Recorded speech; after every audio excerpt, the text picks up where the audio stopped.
The only reason why women think that the dating pool is full of piss is because a lot of y'all have a lot of unrealistic expectations. Y'all done playing with the Pookies and Ray Rays. Now y'all expect to come to this dating pool at the age, with the children, with the bodies, and think that you're just gonna find this Prince Charming, right? But little do y'all understand, or little do y'all realize, is that men see it like you literally just turned around and had 3 kids by Pookie. Now you expect to come into this dating pool and you want me to be the Prince Charming after you done made all your mistakes. And then on top of that, y'all have all these expectations for these men. He gotta have this, he gotta have that, he gotta do this, he gotta do that. Whole time y'all had none of these expectations for the men that you laid with and had a baby with. That's why y'all say that that's why y'all think rather that the dating pool is full of piss, because y'all have unrealistic expectations. Okay, ladies, I hate to say it, but I have to say it because I am sick of this and I'm speaking to myself. Why do we never give the nice guy the chance? Like, why do we look at the nice guy like the ones who's just annoying and just thirsty and they're always available and not attractive to us? And meanwhile, we're complaining that we're getting dogged out, that we're dealing with manipulative, narcissistic men who can't treat a woman right. Not even men, little boys who don't know how to treat a woman right, who just fumble us all the time. Like, we complain that we get treated like that, but 9 times out of 10, we overlooked the nice guy to deal with this man. Boy. Like, I don't get it. Why do we do that? In 2024, can we stop doing that? I'm speaking to myself too, because I hate that I do this too. Like, can we give the nice guys a chance? Let's give the nice guys a chance. I want the nice guy. I want the guy that's texting me, "Good morning, beautiful. I hope you have an amazing day today because you're such a blessing and I'm grateful to know you." Like, I want that guy. I don't want the guy that's texting me, "Hey, what's up?" Can we stop doing that? This is not it. Like, in 2024, we're going for the nice guys. If you get the ick with the emotionally available nice guy, that is because you have associated love with something you have to earn or prove, and you are attracted to unpredictability. Now, I know consciously you're probably like, "No, I'm not. I hate unpredictability. I hate the hot and coldness. I just want a stable, secure person." Your nervous system hasn't caught up to what you actually want. Your nervous system chooses what's familiar. And so the unpredictable hot and cold person is exciting to you, and you're attracted to that person because your nervous system knows what to expect there. Your nervous system is attracted to that. So if you want to start to be attracted to those stable, healthy people, those secure, nice guys, then you need to change your nervous system. You have to do the work when you're single in order to attract the right person for you. I think there are some things that people should know, women should know about men by the time they hit like 27, 28. And I'm trying to be like a supportive girlfriend and listen to my friends and not give them any shit for whatever they're going through with their crushes or whatever. But like, it gets to a point where you guys need to know certain things and stop. Oh my God, I ate a baguette. Look at me. Why are we still doing this? Oh, I texted him twice and he hasn't texted me back. He doesn't like you. He doesn't like you. Done. You know how you get him to like you, or get him to at least start acting like he likes you? Stop texting. These are like things that I don't have the patience anymore to be telling people, "Oh, well, maybe you should back off." Like, how do you not know? And you're in your late 20s. How do you not know that they're so fucking stupid and so ego driven and so simple that if you just back off, they will come closer? That's all you got to do. Oh, like, I posted a story, he didn't see it. Or, oh, like, I've texted him so many times, he won't get back to me. How are we still doing this? How are we still doing this? And again, I really think it's better to just be single. I'm not saying chase a man ever. But if you must, please don't be stupid. Please don't be texting him a bunch. Back off. That's how you chase them, is back off, and then they start coming to you. How do we not know this? How do we not know this? Like, I'm sorry. How are you getting to your 30s and you still think that by showing more interest in him, it will make him more interested in you? I'm not saying this is a good thing about them. They are fucked up. They're disgusting, disgusting creatures. Okay? I think we should all be working every single day to decenter them more and more. But that's a different TikTok. But if we're really going to have this conversation of, I want him to like me, I want him to reach out to me more, I want him to ask me to come over, but he's not, why do you not know that you need to act like he doesn't exist? And that is the only thing that ever works. The only thing. How are you fucking 28? You don't know this. Men aren't marrying you because you don't give them a reason to. The amount of people telling me I'm making a mistake and I need to stay in that relationship because they can't even find someone to marry them. So I should be so grateful that someone would want to marry me is absurd. Do you know how desperate that is and pathetic? Pathetic. Men don't want to marry you because why would they? You give them everything from the get-go. You give them no reason to want to marry you. Ask yourself, if I was a man, would I marry myself? Ask yourself why that is the most important thing in your life before figuring yourself out first. I am not commenting on this subject of my past engagement ever again. I don't care if you think this man was God-sent and perfect and I'm stupid for leaving because he tried to marry me. There are billions of men out there, and the truth is they will know if they want to marry you sometimes within months of meeting you, and they are out there. You just don't know what you're doing.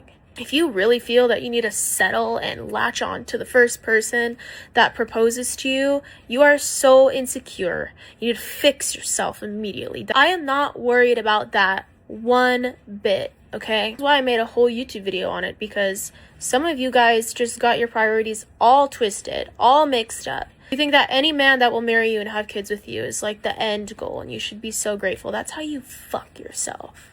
Are you stupid? Have some dignity, have some standards, have some respect for yourself. I also didn't even get into the reasons why I left my engagement. I never will. Like, it's not your fucking business. It doesn't matter. I made my decision, and every single day that goes by, I am reinforced that I made the right decision. No doubt about it. I am not by any means a relationship hater or a man hater. Absolutely not. Not even close. I will, for a fact, be married one day. I'm not stupid. You think I should settle just because someone asked me to marry them? That is the most crazy thing I've ever effing heard. Okay? Men that want marriage these days don't exist. You're stupid. Open your eyeballs. I meet them all the time, unintentionally. I go outside on the weekend. Someone's talking to me about marriage and what they're looking for in a partner, even though I'm not even interested. I'm like, okay, cool. And definitely think about marriage. If they don't ask you to marry them, it's because they don't want to marry you. Every man in the world will marry a woman if it's the right one. Said what I said. If you keep getting messed around in all these situationships and you feel like you can never progress something with someone because they're always pulling away from you, and then they end up getting a girlfriend right after you and you're like, what?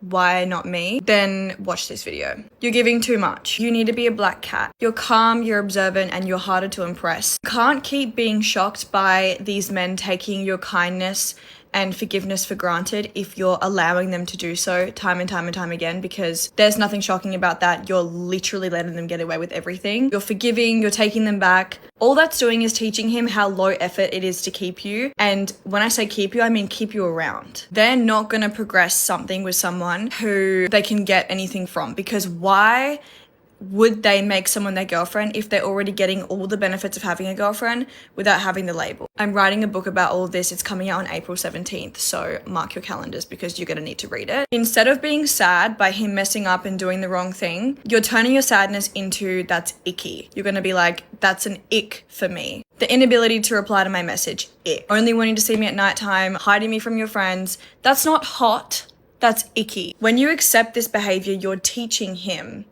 this is what I accept. You become so low effort for them that they never will feel the need to date you or progress anything, because you seem content with where you are right now, the two of you, and they know they can keep doing this behavior because you'll stick around every single time. You're there to forgive everything. To him, that's great in many ways, because he's like, cool, I have someone who's so obsessed with me and I don't have to worry about making her my girlfriend because she accepts this behavior.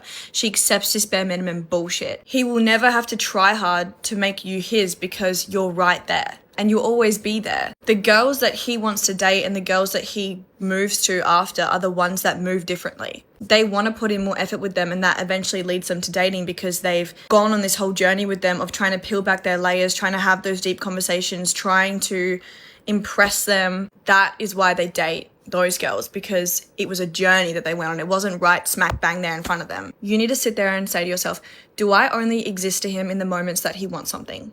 If the answer is yes, there's your answer. Like, No. If you continuously act like this and set the bare minimum for you so low, you will only attract people that feel so comfortable crawling under it. You will never attract the people that you actually want to be with. You don't want to be with someone who gives you such lack of effort. You don't want that. You think you want that because you want them. You're begging to be chosen by them. You don't want to be with someone like that. Switch your mindset, okay? My book is coming out soon. Mark your calendars. It's going to be a good one. And don't fall in love with good girls. They fall in love with the girls that they can't control. That's why the nicer you are, the quicker he loses interest, which is why I'm not nice to you specifically. And clearly it's working. Stop being so predictable. It's boring. It doesn't keep him on his toes. Be his prettiest problem, okay? Remember that. So when you're texting back fast, you're being understanding to everything that he does. How is that being his prettiest problem? You're no problem at all. And that's not how you get the man. Men don't fall in love when they have you. They fall in love when they think that they could possibly lose you. Do you agree with that? Yeah. That's why they're obsessed with the damn woman that doesn't even text them back. They can't stop talking to their bros about it. Challenge his goddamn ego. Make him step up and work for you. You don't gotta be an absolute bitch, but you can't be too available, that's all. Masculine women do not attract strong men. They actually attract men that are comfortable with letting her lead. A masculine woman has to have control over everything. The masculine woman has opinions about everything. She always needs the final say. She struggles to follow leadership. And masculine men will feel this tension immediately, and he will leave. But the men who stay are usually passive, avoidant, emotionally dependent, because a masculine man is never going to compete with a woman for authority. A masculine woman always says, I'm independent, I don't need a man, but actually that means that I don't trust anyone to lead me in my life but me. And a healthy masculine, he needs her dependency on him so he can lead the relationship. And these masculine women are always complaining about the men that they are dating, calling them lazy, undisciplined, unmotivated, doesn't know how to lead. But those men did not appear out of nowhere. They are the men that feel comfortable enough to be in a relationship with her. A masculine woman can only sustain relationships where she's the decision maker, she's the emotional regulator, she's the financial planner, she's the spiritual leader, and eventually she just resents the man that she's with because she is the man in the relationship while he is passive. She actually really wants a strong man, but the irony of it is she is not the woman that the healthy masculine wants to be with. These women always complain that men don't know how to lead, but they only attract the ones that don't do it. Because strong masculine men do not compete with these women or argue with these women, they simply leave. So the man that you resent today is often the man that you train to be this way. Just remember, ladies, control always feels powerful in the beginning, but exhausting in the end.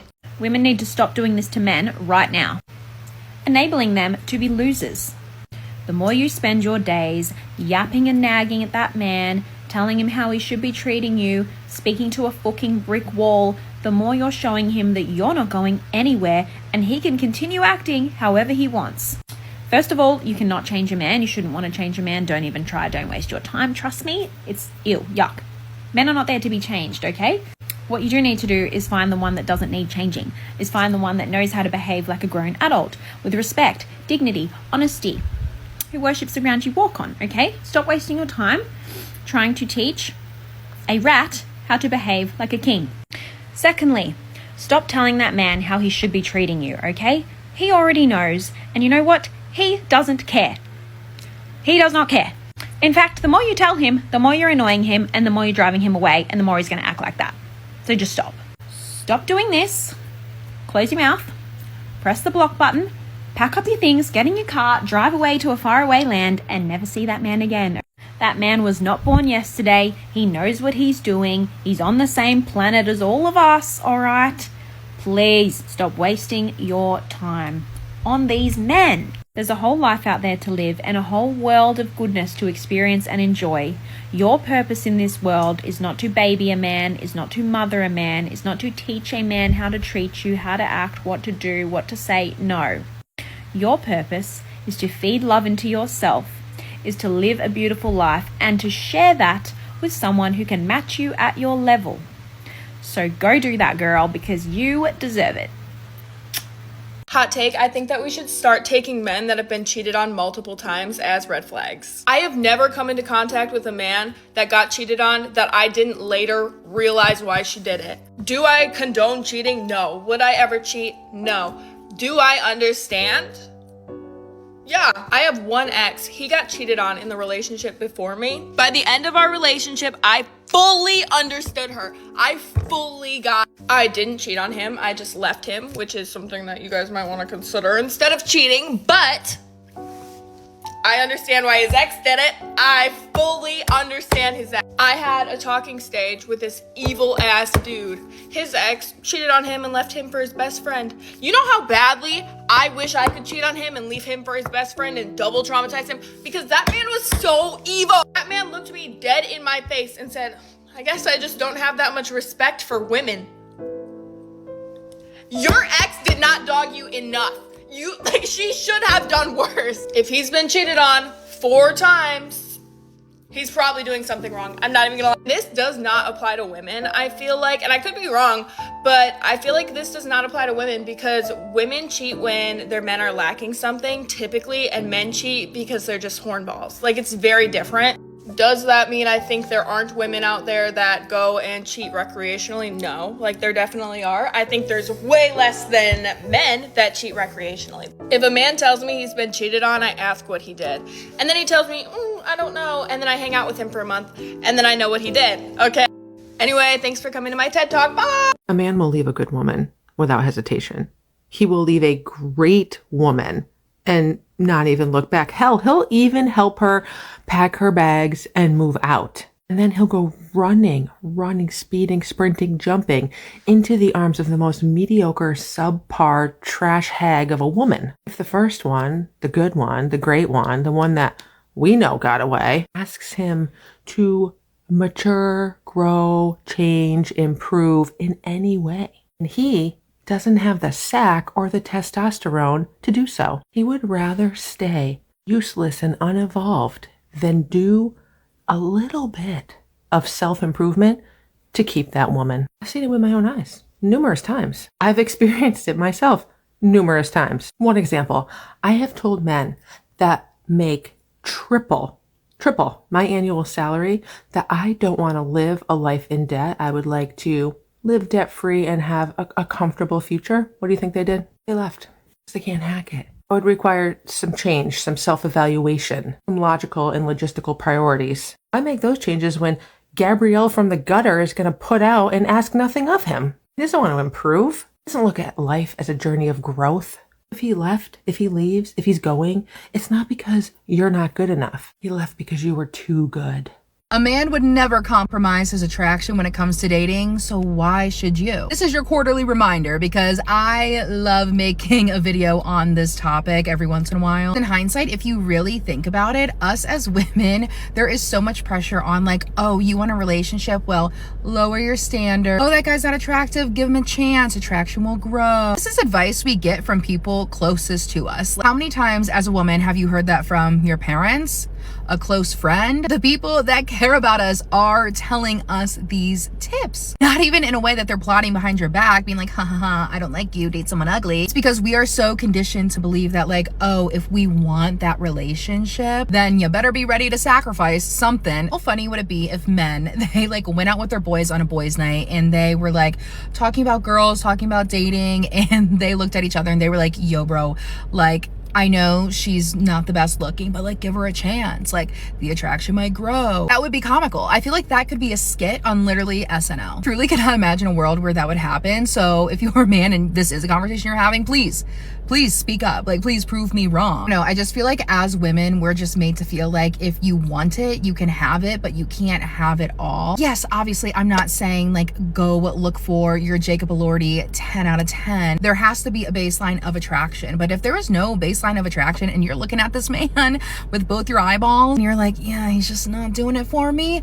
that's okay. Because I promise you, if you were not doing it for a man's eyeballs, yeah, he's looking right on past you. You are So yeah, that's just some food for thought. Love you guys. Bye. Okay, the more I give timelines on when I dated a man, the more I realize that I keep giving incorrect timelines, and there's only one reason for this. Dealings with men and men in general are not memorable.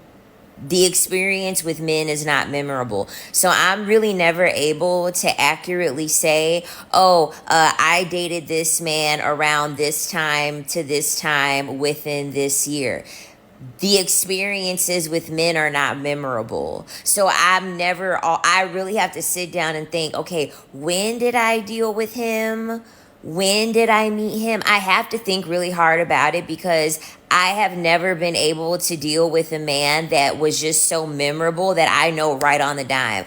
I met him at this time. We ended things at this time. Met him this time, ended things at this time. Because they're not memorable. See, men, when they have an experience with women, they always remember everything about that woman because men understand that the experiences with women are memorable. Women are very, very memorable. Women leave a stain on whatever relationship they're in if it's a heterosexual relationship. Men don't leave stains, they leave scars. Like, it's a difference. Like, men literally leave fucking scars on women that a lot of women don't want to remember. And if they don't leave a scar, they don't leave anything positive. Like, it's hard to reflect back and kind of think like, oh, I wish I had him back in my life. Most women don't think like that in regards to men because the experience with them is not memorable. And the things that you do remember with them, it tends to be traumatic. It does. It tends to be traumatic because the trauma that they cause, it overshadows anything good that they do. This is why women are constantly having to find excuses. Oh, well, he's nice to me. I know he did that, but he takes care of me. And I know that he did that, but at least he doesn't put his hands on me. You have to constantly justify what they're doing negatively with something like good that they do because you know deep down that they're not fucking memorable. And you know deep down that they're not really giving you this great, like, rewarding, wonderful experience that you would deem to have them be memorable for you to want to look back on them. Most of the time, they're not having anything memorable that you want to think back on. I am convinced that marriage only really works in the long run if the woman is extremely selfish and self-centered.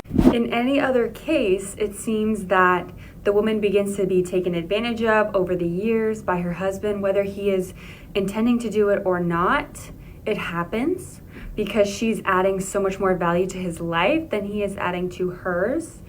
And this is why we see women post their divorce glow up, because the second they leave that man and finally come home to themselves and start being selfish again, they completely transform. They went from looking completely drained to actually looking alive again.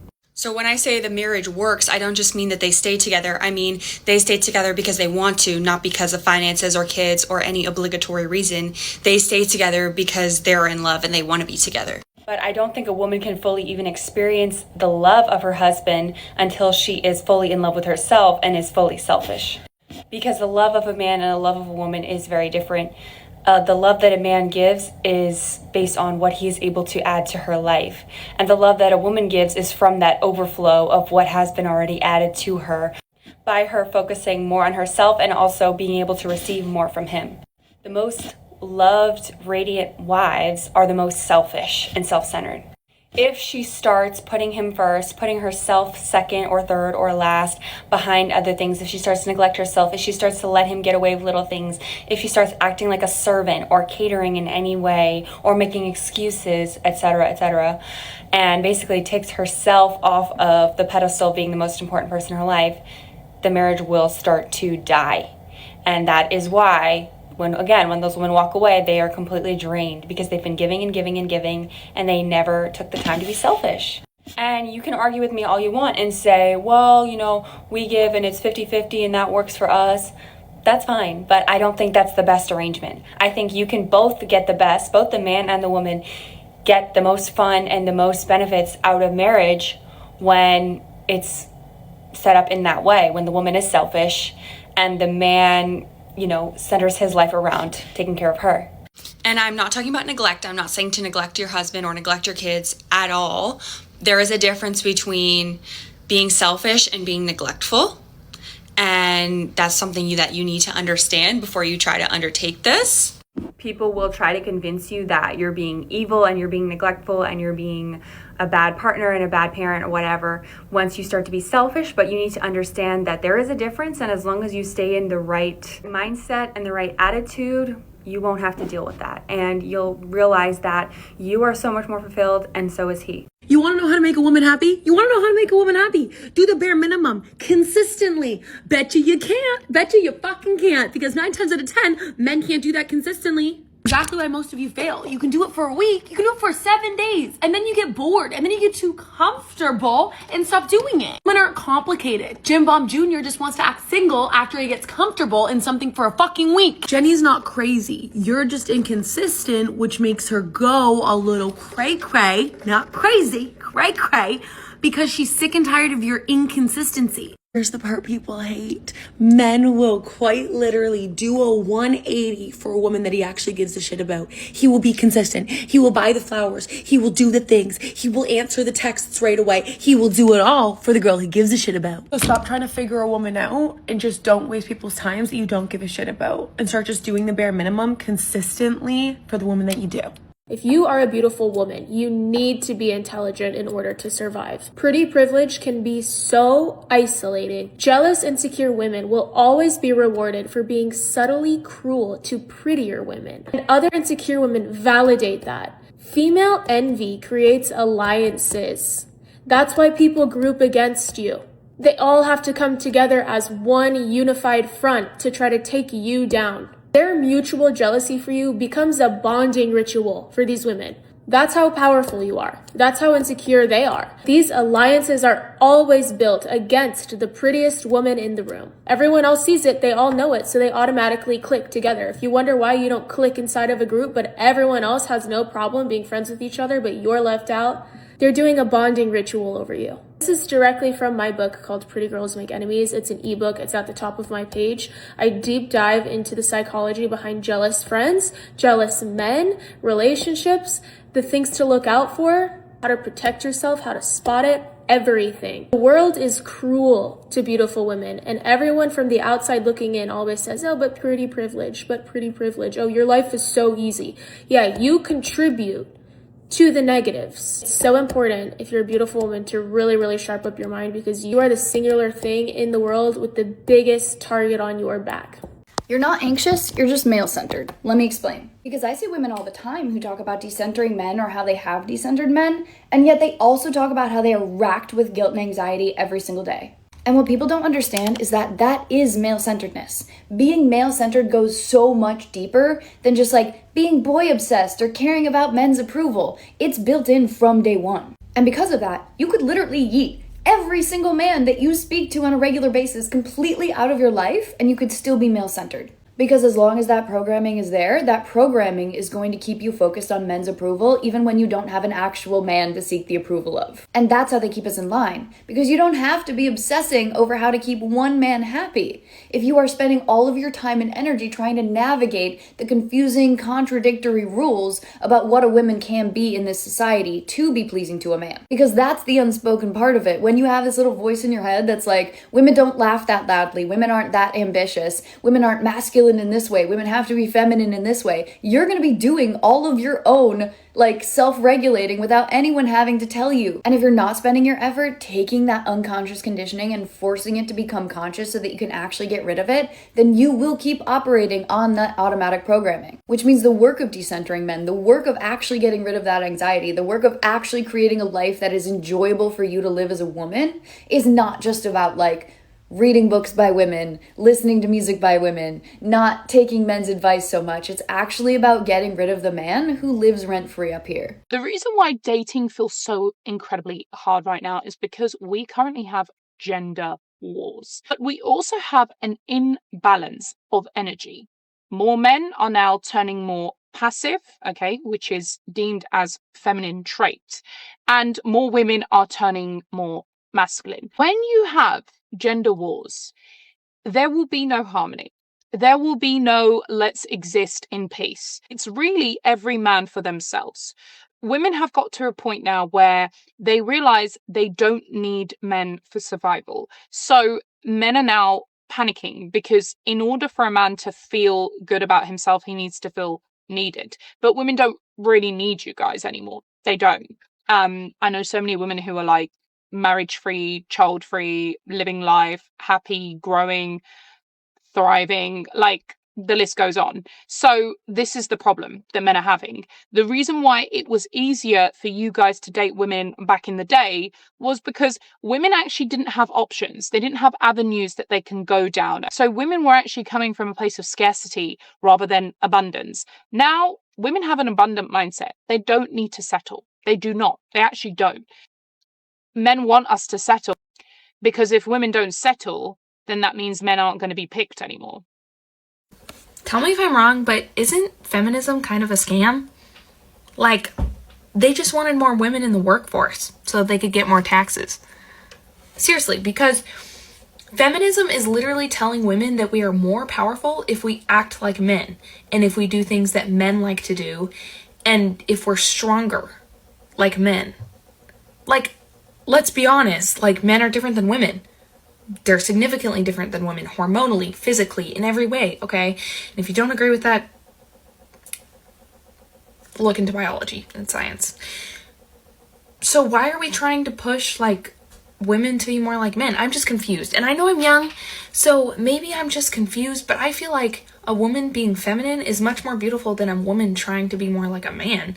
Just like a man being masculine is way more awesome than a man being feminine. Like, it's way more attractive when a man is masculine. So, can someone explain how feminism is actually good for women?